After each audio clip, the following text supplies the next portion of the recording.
சித்தமெல்லாம் நிறைந்த சித்தர்கள் வரிசையில் நாம் பார்க்க போவது வேதாந்த சுவாமிகள். அரவிந்தருக்கு பின்பு புதுச்சேரியில் வேதாந்த தத்துவங்களை போதித்தவர் இந்த சித்தர். வேதாந்த வகுப்புகள் பல நடத்தி புதுவையில் வேதாந்த ஒளியை தூண்டிய பெருமை இவரையே சாரும். தமிழ்நாட்டில் கிபி 1872 திருமருகல் என்னும் ஊரில் பிறந்தவர் இவர். தந்தை பெயர் சொக்கலிங்க முதலியார். இவருடைய இயற்பெயர் தாண்டவராயன். இவருடைய உடன் பிறந்தோர் 2 சகோதரிகள், ஒரு சகோதரன். குடும்பத்தில் இரண்டாவதாக பிறந்த மைந்தன் இவர். இளம் வயதிலேயே இவருக்குள் ஆத்மகனல் ஒளிர்ந்தமையால் உலகியலில் பற்றற்று இச்சித்தர் இறைவு உணர்வோடு வாழ்ந்தார். இறைபக்தி, நல்லொழுக்கம் இவருக்கு நல்லினங்கள் ஆயின. மிக உயர்ந்த ஆன்மீக நிலையில் நாட்டம் கொண்ட இச்சித்தரிடம் தூய்மையான எண்ணம், தூய்மையான சொல், தூய்மையான செயல், தூய பார்வை, தூய உணர்வு இவை அனைத்தும் பரிபூர்ணமாக குடிக்கொண்டதின் விளைவாக இம்மகான் தூய நிலையை அடைந்தார். 12 வயது வரையில் பள்ளிக்கு சென்று பயின்று இருக்கும் இவர் பள்ளியில் படித்த நேரம் போக மீதி நேரம் கோயில் வாசல்படியில் அமர்ந்திருப்பார். இவருடைய தாயார் காலமானதும் யாருக்கும் சொல்லாமல் வீட்டை விட்டு கிளம்பிவிட்டார். தேவார பாடல்கள் பெற்ற திருத்தலங்களின் பட்டியலை கையில் வைத்துக்கொண்டு திருச்சி, மதுரை, தஞ்சாவூர், மேலூர், திருநெல்வேலி, திருச்செந்தூர் என்று ஒவ்வொரு தலமாக சென்று தரிசித்தார். தம் தல யாத்திரையின் ஒரு பகுதியாக மதுரை சென்றார். மதுரைக்கு சென்று கொண்டிருக்கும் போது வழியில் ஒரு காடு குறுக்கிட்டது. நேரம் அப்பொழுது இரவு 8 மணி. இளம் வயது சிறுவனான இவர் காட்டை கண்டு பயந்து போய் கீழே படுத்துக்கொண்டு அழ ஆரம்பிக்க, அப்பொழுது அந்த பக்கம் தீபப்பந்தம் ஏந்தி வந்து கொண்டிருந்த ஒரு குடும்பம் இவர் அருகே வந்து ஆறுதல் சொல்லி இவரை அழைத்து போய் ஒரு பெருமாள் கோயிலில் விட்டு சென்றது. அங்கிருந்த கோவில் பட்டாச்சாரியார் சிறுவனை தகுந்த துணையோடு விராலிமலைக்கு சென்று விட்டு வர செய்தார். விராலிமலையை வந்தடைந்த அங்கே பஜனை மடம் ஒன்றில் வேதாந்த பாடம் நடத்திய ராசகிரி என்னும் பெரியவரால் ஈர்க்கப்பட்டு அவரிடம் சீடராக சேர்ந்து வேதாந்தம், திருவாசகம், பட்டினத்தார் பாடல், தாய்மானவர் பாடல், கீதையின் சாரம் போன்ற பாடல்களை கற்றார்.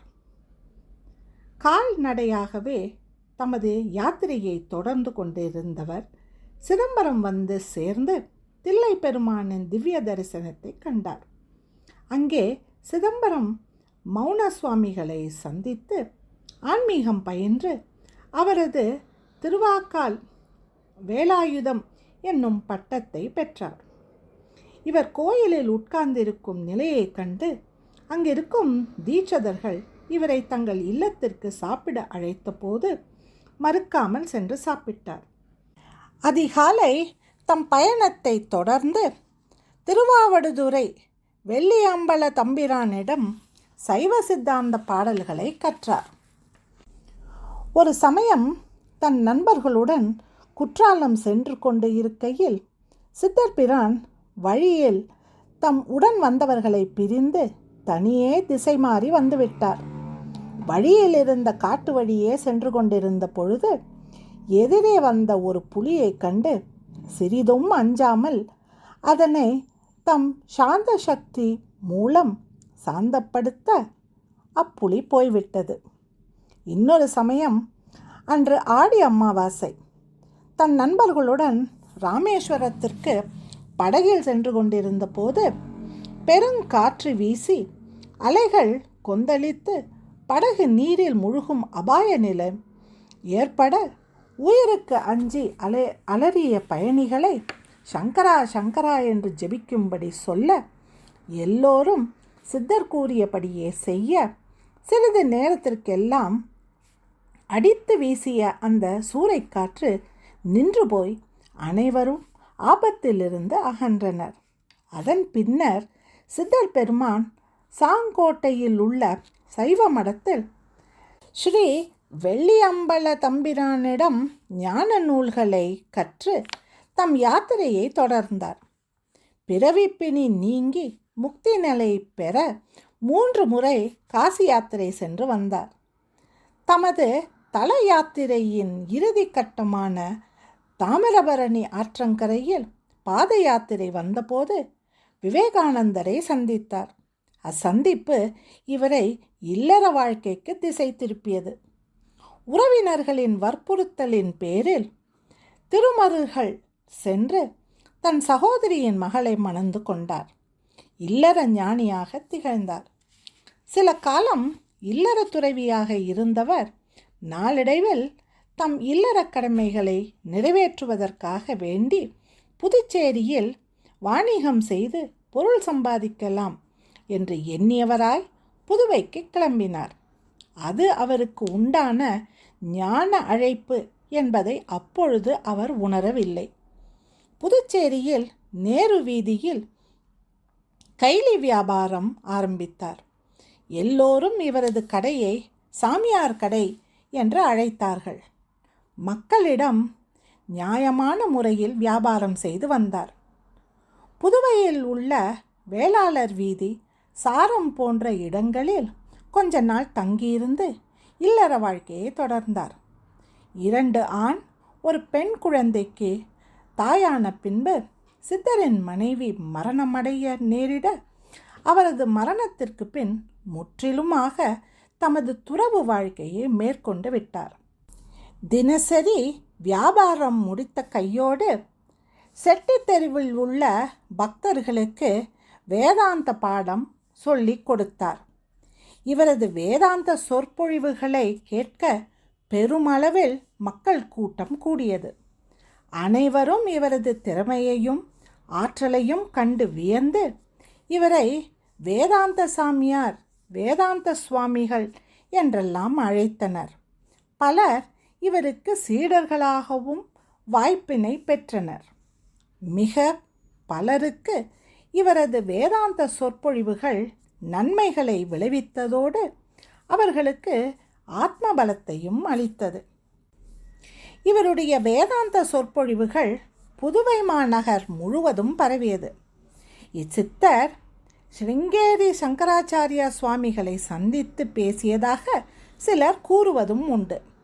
இவரது இறுதி நாட்களில் அரவிந்தர் வீதியில் இவர் வேதாந்த பாடம் போதித்தது வந்த இடம் வேதாந்த ஆசிரமம் என்று அழைக்கப்பட்டது.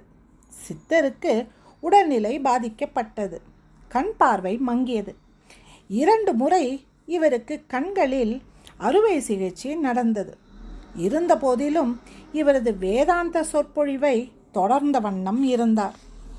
சுமார் 40 வருடங்கள் அயராது பாடுபட்டு சத்திய நிலையில் இருந்து தமது நித்திய சேவையை வேதாந்த பாடங்களை போதித்து வந்ததோடு சாதுக்கள், சந்நியாசிகள் இவர்கள் அனைவரையும் ஆதரித்தார் இச்சித்தர். அவர்களுக்கு உணவு அளிப்பதில் மிகவும் மகிழ்ச்சி கொண்டார். சித்தர் தம் சொந்த ஊரான திருமருகலில் நடைபெறும் கோயில் கும்பாபிஷேகத்திற்கு பயணமானார்.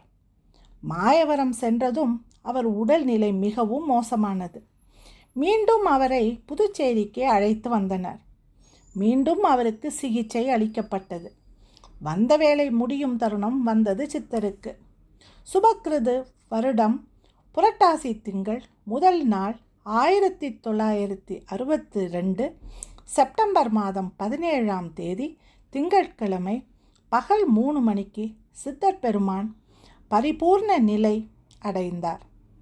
இவரது சமாதி புதுவை முத்தியால்பேட்டையில் முத்துக்குமாரசாமி தோட்டத்தில் அமைக்கப்பட்டது. சமாதியின் மீது சிவலிங்கம் பிரதிஷ்டை செய்யப்பட்டிருக்கிறது. ஆண்டுதோறும் புரட்டாசி முதல் நாள் வேதாந்த சுவாமி சித்தர் முக்தி அடைந்த நாளென குரு பூஜையாக கொண்டாடி வருகின்றனர். இவரது சமாதி கோயில் பாண்டிச்சேரி முத்தியால்பேட்டை அம்பிகா தியேட்டர் எதிரே செல்லும் சாலையில் உள்ள வசந்த நகரில் வேலாயுத ஈஸ்வரர் ஆலயம்தான். மீண்டும் நாளை இன்னொரு சித்தரை தரிசிக்கலாம். நன்றி, வணக்கம்.